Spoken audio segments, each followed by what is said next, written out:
Bonjour à toutes et à tous. En ce 2 janvier, nous rendons hommage à celles et ceux qui ont lutté avec courage pour notre indépendance. Nos aïeux, comme on les nomme si justement, incarnent une part profonde de notre identité et de nos aspirations collectives. La fête des aïeux, célébrée le 2 janvier, n'est pas une simple commémoration paisible. Elle nous ramène à la force et à la détermination de ceux que nous honorons. Ils ne sont pas de simples figures du passé, mais le reflet vivant de notre propre capacité à résister et à agir lorsque l'histoire l'exige. Nos ancêtres ont refusé la soumission, ont défendu leur dignité sans concession et n'ont jamais marchandé leur liberté. Leur choix du sacrifice ne relevait pas du désir de martyr, mais était dicté par la nécessité de préserver la survie et l'honneur de tout un peuple. Désaline n'a pas hésité.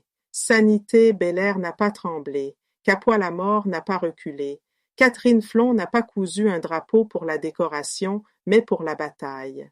Charlemagne Péralte n'a pas résisté pour la gloire, mais pour empêcher la disparition d'un peuple.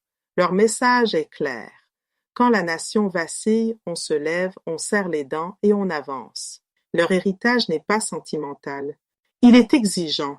Il nous met au défi. Car les menaces d'aujourd'hui, désordre, fragmentation, perte de souveraineté, effritement moral, ne sont pas moins graves que celles qu'ils ont affrontées. Et pourtant, nous hésitons là où ils ont tranché. Nous discutons là où ils ont agi. Nous cherchons des excuses là où ils ont offert leur vie. La fête des aïeux n'est pas un hommage, c'est une convocation, une sommation. Sommes-nous prêts à répondre comme eux? Sommes-nous capables de devenir pour demain les aïeux que notre peuple réclamera? Ils ont payé le prix. À nous maintenant de prouver que nous leur ressemblons.